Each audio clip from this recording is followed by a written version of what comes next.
permit, no, status namin, no. Kasi nabanggit ko sa mga previous vlog ko pa mga par na may expired kami, no, ngayong March 30. Ngayong katapusan mga par, itong katapusan ng March ngayong buwan. So may mga nag-comment kung ano na nangyari, no.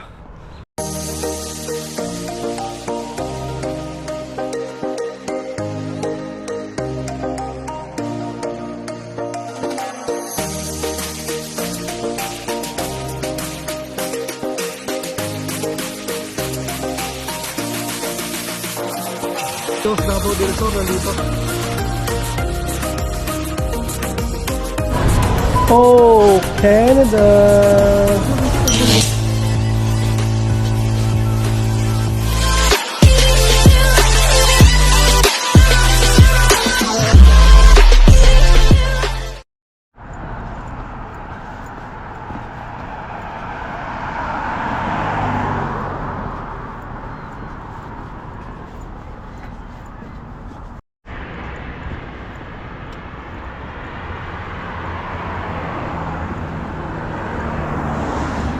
Good morning mga par, welcome back to my channel again.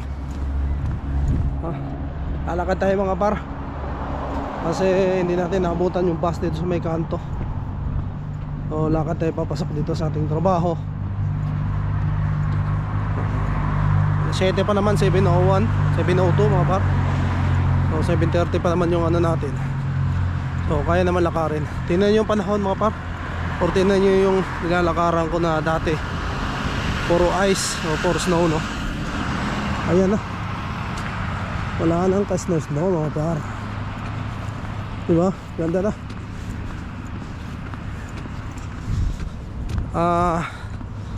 Kahapon ano, nag-umpisa na yung ano, officially start na yung spring mga par, no. Dineclare na ng ano dito sa Canada na nag-umpisa na daw yung spring. So ngayon mga par, yung temperature, yung weather natin is -3 mga par, no.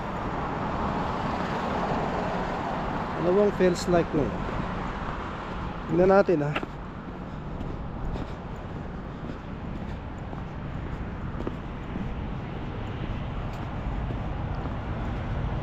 Weather today, yeah, -2 feels like -5 mga par. So medyo ano, malamig umaga, pero magbabago yan mamaya, bandang hapon. Ano yan, plus na yan. So yan, dahil medyo malayo-layo itong lalakaran natin mga par, no, lalakarin natin. Pintuhan muna tayo bukod sa mga buhay-buhay.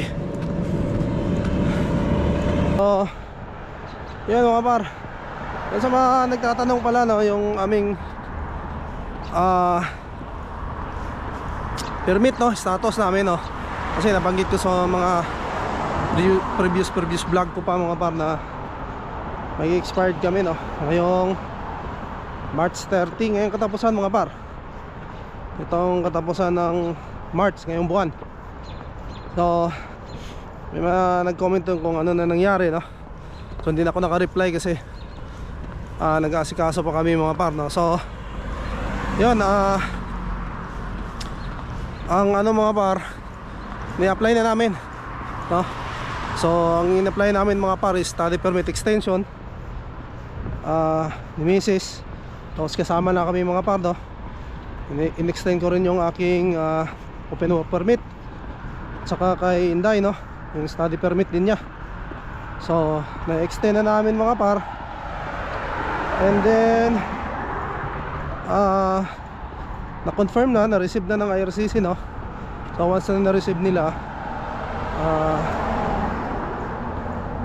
yung mga yung previous na permit namin, parang yung magiging permit na namin habang naghihintay kami ng decision, no. So ayun, dini-DIY ko lang mga par, no. Medyo madali lang naman yung study permit extension. DIY lang ginawa ko kasi kaya naman, no. So sundan mo lang yung nandoon sa kalagay sa ano, sa mga requirements na kailangan nila. So yun, napasa ko mga par, no? After ko pala napasa, after 5 minuto lang, wala pang ano mga par, no? Lagay natin sa mga 20 minutes o 30 minutes ba, nag-confirm na yung IRCC na na-receive nila yung aming application, no? So tatlo ang bali 4 pala mga par, kasi study permit ni Mrs. extension, no? Tapos yung aking open work permit, study permit ni Inday, no? At saka yung co-op work permit, kasi may co-op si Mrs. So in-apply na rin namin doon yung co-op, sabay-sabay na mga par, no? So bali 4 na permit ang inano namin. So ayun, kasi yun nga, alam mo magbasa-basa talaga mga par, no? Doon sa IRCC nandoon naman lahat mga par, inano ko lang, binasa ko lang, no? So ayun doon na nga, kapag once na nakapag-apply na kayo, na-confirm na ng IRCC na na-receive nila, yung dating permit nyo pa rin, yung dating permit nyo, yung previous permit nyo, yun pa rin yung gagamitin nyo mga par, no? So valid pa rin, so pwede siya mag-aral, pwede ako magtrabaho, no? Pati si Inday, no? So pwede hanggang hindi lumalabas yung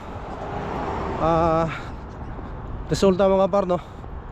So ang sinasabi lang naman doon, pag lumabas yung resulta at hindi kami napagbigyan, tsaka pa lang kami titigil lahat mga par, no? So pag na-refuse, kung sakali, tigil kami lahat, no? Ako tigil sa trabaho, lahat kami, no? So nakalagay doon, kasi expired na nga kami, no? Kasi kailangan mong i-restore yung status. Meron ka lang 90 days mga par, no? Para ma-restore yung status, pero sana mabigyan tayo ng ano, kasi mahirap yun mga par, no?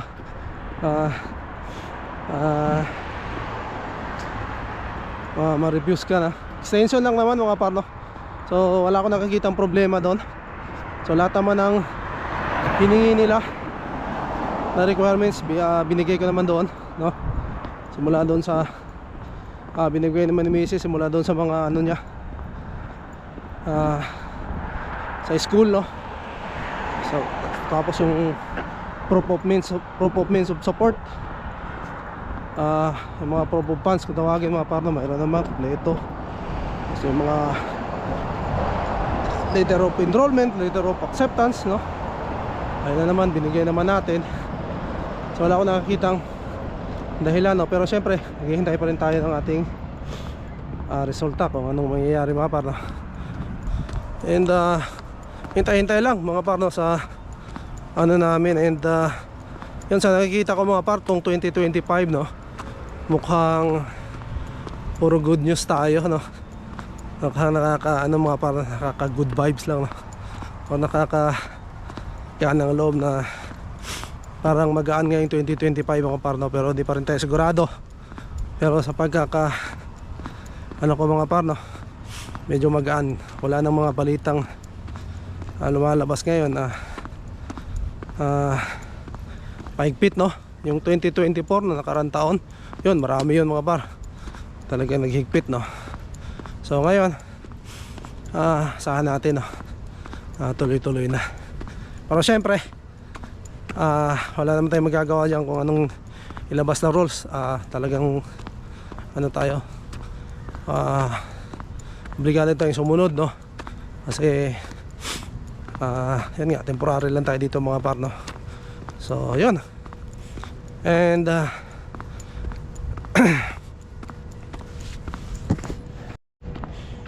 and yun, sa desisyon mga par, no, balitaan ko kayo kung anong naging resulta ng aming application, no? I-update ko kayo rito sa ating vlog sa mga par, no? And sa mga gusto magtanong, no, about sa application, pwede kayo mag-comment sa baba mga par, no, para masagot natin, or dumiretso na lang kayo sa IRCC mga par, na nandoon kasi lahat Anong gusto mong malaman, ano mo lang doon, type mo lang doon mga par, no? Meron doon sa talagang doon lang sa website nila mga par, no? Pwede rin yung canada.ca, no? Nandoon lahat ng gusto mong malaman about sa mga permit na yan mga par, no? Nandoon lahat. Basahin lang talaga, tiyagalan talaga mga par, no? Basa lang talaga doon. And siyempre pag nag-apply ka na, nandoon naman yung mga requirements mga par, basahin mo lang din doon. At yun, pag hindi mo nga naintindihan mga par, may parang question mark doon, no? Nakaganon, yun, pindutin mo lang yun, parang hint yun. Ni-explain nila kung ano yun, kung anong dokumento yun, no? Kalagay doon. So yun, sa madali mong sundan mga par, no? Hindi siya complicated. So madali mo lang siyang masundan pagka kahit i-DIY mo. Pero syempre yung mga ibang mga mga par, no? Yung mga pang-PR na siguro, medyo aralin pa natin ng konti. Hindi ko pa masyadong kabisado mga par, no? Sa ibang naman yun, may PGWP pa nga kami. So unti-unti kong inaaral din, para kung sakaling kaya ko na, i-DIY ko na lang din yun mga par, no? Kasi yung lahat ng dokumento naman nasa amin. Ikaw naman magpo-produce ng mga dokumento, yung lang consultant mga par, i-guide ka lang nila, no? Pero syempre expert kasi sila doon. Kapag hindi natin kaya, siguro hingi tayo ng tulong. Pero kung kaya naman, medyo matagal pa naman yun, next year pa naman. So aral-aralin na natin ng konti para yun, pag mag-apply na tayo na lang ang magpasa mga par, no? So yan, yun lang mga par, abangan ang desisyon ng aming ang resulta ng aming application, no? So, sa ngayon okay na kami, naka-maintain status na kami. So yan, dito ako sa aking trabaho. Mamaya ulit mga par, tignan natin kung makakapag-vlog pa tayo, no? Okay. Good morning mga par. Ano mga par? Morning run, no? Tapos na kami, papagas lang para mamaya tuloy-tuloy. Meron pa kaming afternoon run mga par. Medyo malamig ngayon, -3 mga par, pero mamaya init na to. So sa hapon mga par, iba yung kasama natin, no? Hindi Pilipino. Boss natin Chinese yung kasama natin mamayang hapon, biyahe natin. So tignan natin kung makakapag-vlog ba tayo, no? So yun, biyahe muna kami mga par, papunta doon sa warehouse, no? Para kasi mag-arrange pa kami ng aming truck, no? Para sa afternoon run. So ayun, kita-kits sa daan mga par. Dito kami sa may mga Italian mga par, Italian na mga bahay, no? Mga restaurant din dito. Ito nga, Pick and Chick, dito kami nag-deliver. Pick and Chick. Pag family day nila yan, Sabado, Linggo, no?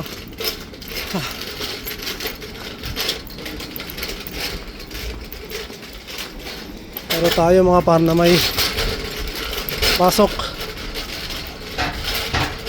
ganun talaga. Tsaka na tayo mag-relax mga par pag medyo ayos na, may status na tayo. So ngayon, i-stays muna. Kaya nga mga par, hindi naman to habang buhay na ganito tayo. Darating din ang panahon na medyo gagaan din yung natin, gagaan yung ating trabaho, na medyo relax na yung ating buhay, wala nating iniisip. So walang elevator sa mga par, no? Dadaan ka sa hirap muna syempre. At least makakapag-enjoy tayo pagdating ng araw mga par. Ito yung truck namin, deliver pa yung kasama ko dyan sa loob. So dito